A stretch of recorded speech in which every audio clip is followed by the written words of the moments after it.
देख रहे हैं कि आज फिलिस्तीन का मसला जो है वो पूरी दुनिया की तवज्जो का मरकज बन गया है। फजील साहब। पूरी दुनिया और आज अमेरिका बेनकाब हो गया। जो अमेरिका ने अपना इतने साल से हवा खड़ा कर रखा था, बड़े बड़े जहाजों को दिखा करके पूरी दुनिया को डरवाता था, उसका चेहरा बेनकाब हो गया। उसकी ताकत पस्त पड़ चुकी, पूरी दुनिया उसकी ताकत को समझ गई कि जो इनके भरोसे रहेगा वो मारा जाएगा। यूक्रेन का हाल देख लीजिए। यूक्रेन देखने के लिए सिंगापुर ने अपना पैर खींच लिया कि भाई अगर हम ज्यादा इनके चढ़ावे में आएंगे तो हमारा भी हाल यही होगा। और पूरी दुनिया के अंदर आज नेटो के सदस्यों में फूट पड़ चुकी है। फिलिस्तीन को लेकर के नेटो के सदस्य जो है अमेरिका से खिलाफ हो रहे हैं और इजराइल के तो पूरी तरह से खिलाफ है। क्योंकि देखिए पूरी दुनिया जो रिसेशन में चल रही है, जो उनकी इकोनॉमिक कोलैप्स हो रही है और सभी लोग मंदी की मार को झेल रहे हैं।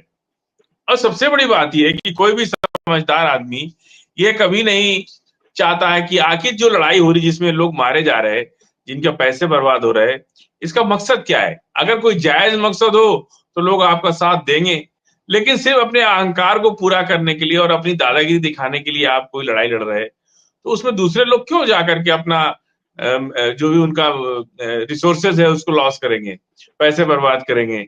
यही कारण है कि देखिए तैयब अर्दोगन साहब नेटो से अलग होना चाहते हैं, फ्रांस के मैक्रोन ने कह दिया, और अंदर ही अंदर सभी नेटो के सदस्यों से ये बात हो रही है।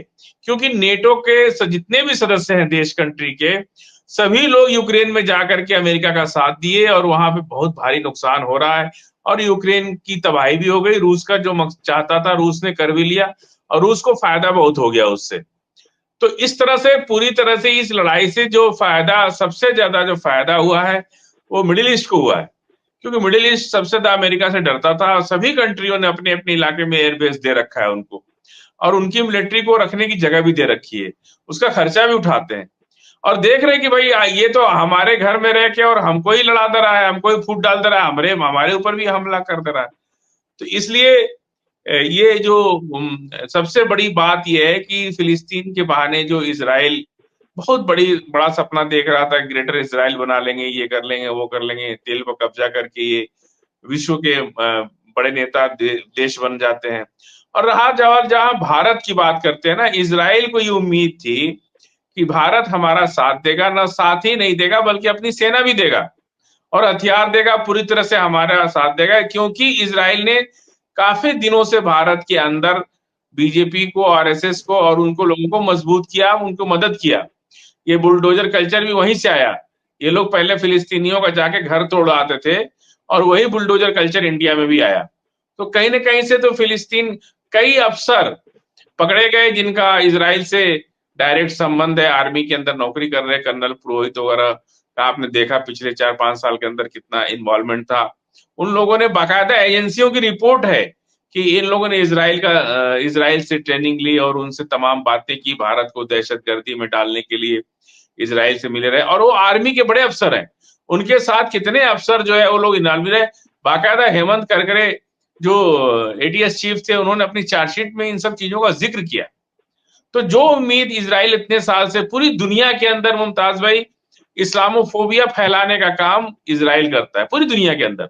ईसाई को या किसी नेटो देशों को कोई प्रॉब्लम नहीं, लेकिन चूंकि इजराइल का पड़ोसी अरब और जॉर्डन और सीरिया और सारे मुस्लिम देश उसके आसपास हैं, तो सबसे ज्यादा इस्लामोफोबिया फैलाने के पीछे इजराइल का हाथ है। और पूरी दुनिया में ये इस तरह के प्लान करते रहते हैं। भारत को, चूंकि ईरान भी भारत का दोस्त है, मिडिल ईस्ट दोस्त है, और भारतीय जनता पार्टी जवाहरलाल नेहरू से लेकर के अटल बिहारी वाजपेयी तक वो चाहती है कि जो हमारी पॉलिसी पूरे दुनिया के लिए जो हमारा पॉलिसी है वो ना टूटे, कि हम इजराइल के साथ नहीं जा सकते। क्योंकि इजराइल, इनको मान लीजिए मुसलमान से नफरत है तो ईसाई से भी तो नफरत है इनको, तो ये जाएंगे कहाँ। ईसाई तो फिर भी इनके यहाँ चर्च बना रहा, पैसे खर्च कर रहे, धर्मांतरण का काम तो सबसे ईसाई करता है। तो इनको तो ईसाई से भी परेशानी है और मुसलमान से भी परेशानी है। तो ये मुसलमान अच्छा दोस्त है, बगल का पड़ोसी है, उनका साथ देता है, हमारा देश का साथ देता है। तो मुसलमान के साथ, भले ही भारत के अंदर नरेंद्र मोदी जी मुसलमानों को कुछ भी कहते हो, लेकिन जब भारत से बाहर जाते हैं तो दुनिया में लगता है कि मुसलमान इनका सगा भाई है। इससे तो हम इनकार नहीं कर सकते। भले भारत के अंदर के मुसलमानों को पसंद न करे, ना पसंद करे, या मुसलमान उनको पसंद करे ना पसंद करे, लेकिन जैसे ही मोदी जी भारत से बाहर जाते हैं तो लगता है कि दुनिया में कोई सच्चा भाई अगर है नरेंद्र मोदी जी या भाजपा का तो मुसलमान है। तो ये भी अच्छी बात है। इसीलिए बार बार इजराइल जो है भारत की तारीफ करता है, एक डिप्लोमेसी वार के चलते एक डिप्लोमेटिक तरीके से वो घेरने की कोशिश करता है कि भाई तुम कहीं तो हो, कहाँ हो बताओ तो, कम से कम इधर हो कि उधर हो। इसलिए वो बार बार भारत की चर्चा करता है। भारत को यूक्रेन युद्ध के लिए भी प्रधानमंत्री हमारे गए थे वहां पे, और जाने के बाद जेलेंस्की ने सबसे ज्यादा हमारे देश की बुराई कर दी, तो नीतियों की आलोचना कर दी। तो ये सब चीजें चलती हैं। भारत चूंकि एक तटस्थ देश है, जो गुटनिरपेक्ष नीति जो जवाहरलाल नेहरू ने बनाई थी उसी पर भारत आज भी चल रहा है। नरेंद्र मोदी, अटल बिहारी वाजपेयी, और आज भी नरेंद्र मोदी उसी नीतियों को पालन कर रहे हैं। इजराइल को बहुत बड़ा धक्का लगा इस बात से। इजराइल इतना ज्यादा सदमे में है कि भाई ऐसे वक्त में भारत ने तो कुछ मदद ही नहीं की हमारी, उल्टा फिलिस्तीन की मदद कर दी, खाना भिजवा दिया, दवाइयां भिजवा दिया, और तमाम तरह की सुख सुविधा भिजवाई उनको, और बार बार फिलिस्तीन को टू नेशन थ्योरी के लिए यूएनओ में वोट तक किया भारत ने। प्रधानमंत्री ने यूएनओ में जाकर के अलग राष्ट्र बनाने के लिए भारत ने वोट किया, और पूरी दुनिया ने वोट किया 7-8 कंट्री को छोड़ करके। तो भारत ने जो अपना दिखा दिया कि भाई देखिए, दोस्ती अलग चीज होती है, दोस्ती एक अलग चीज होती है, लेकिन नीतिगत फैसले जो सरकार और देश के लिए लेने पड़ते हैं वो फैसले अलग होते हैं। ट्रम्प, अब की बार ट्रम्प सरकार गुजरात में ले आकर के इतना बड़ा रैली करा दिए ट्रम्प की, और कहा कि अब की बार ट्रम्प सरकार। और पूरी दुनिया का, जब आप इस्लाम और नबी के खिलाफ कुछ बोलते हैं या मुसलमानों के खिलाफ कुछ बोलते हैं, इसका असर सिर्फ भारत पे नहीं पूरी दुनिया में पड़ता है। पूरी दुनिया की पॉलिसीज पर आप आ जाते हैं टारगेट में कि भाई ये तो मुसलमान के खिलाफ बोलते हैं, यहाँ आके कुछ और बोलते हैं, वहां जाके कुछ और बोलते हैं। तो मुसलमानों, ये पूरी दुनिया का एक अपनी तरफ अट्रैक्शन खींचते हैं कि भाई ये यहाँ आकर के तो टोपी भी पहनते हैं, नमाज भी पढ़ते हैं, मस्जिदों में भी जाते हैं, भारत में कुछ और बोलते हैं। और इनके जो बीजेपी के लोग हैं, जो इनकी अलग पार्टी के लोग हैं, ये लोग कुछ और बोलते रहते हैं। तो ये निजी रिश्ते निभाने से नहीं होता। देश में, हमारे देश ने लगा, यही बात इजराइल को अच्छी नहीं लग रही कि एक तो हमारी मदद नहीं कर रहा है, दूसरा ये जो है बार बार फिलिस्तीन को मदद पहुंचा दे रहे हैं। हसन नसरुल्लाह साहब, अब उनके इंतकाल के शहीद होने के बाद पूरी दुनिया को ये मालूम हो गया कि हसन नसरुल्लाह साहब एक आर्मी थी, मतलब रजिस्टर्ड आर्मी थी, मान्यता प्राप्त आर्मी थी, जो काम करती थी, और वो बाकायदा वो लीडर थे उसके, और वो एक कोई आतंकवादी संगठन नहीं है। देखिए, आतंकवादी की परिभाषा वेस्टर्न नेटो जो है वो सबसे बड़ा आतंकवादी है, वो पूरा ग्रुप ही आतंकवादी है जो अपने हथियार बेचने के लिए दुनिया में नफरत फैला रहा। तो आतंकवादी की परिभाषा तय नहीं हुई दुनिया में कि कौन आतंकवादी है। कोई 10 लोग मिलकर किसी एक आदमी को मार दे और मारने के बाद कह दे कि तो आतंकवादी था तो हमने मार दिया इसको।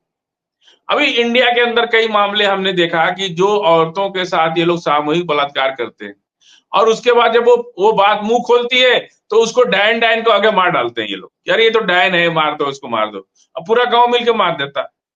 ये पॉलिसी पूरी दुनिया में वेस्ट मीडिया और वेस्टर्न कंट्री जो हमारे नेटो के कंट्री हैं, यही यही पॉलिसीज पर पूरी दुनिया में काम कर रहे हैं इस्लामोफोबिया के खिलाफ, कि सारा हथियार ये बनावे, बम ये बनावे, मिसाइल ये बनावे, और आतंकवादी संगठन को बेचें, और उनसे कहें कि तुम काम करो, फिर उनसे बचने के लिए कंट्री से कहें कि आतंकवाद बहुत बढ़ गया है, आप मुझसे हथियार, ये हथियार खरीद लो, वो हथियार खरीद लो।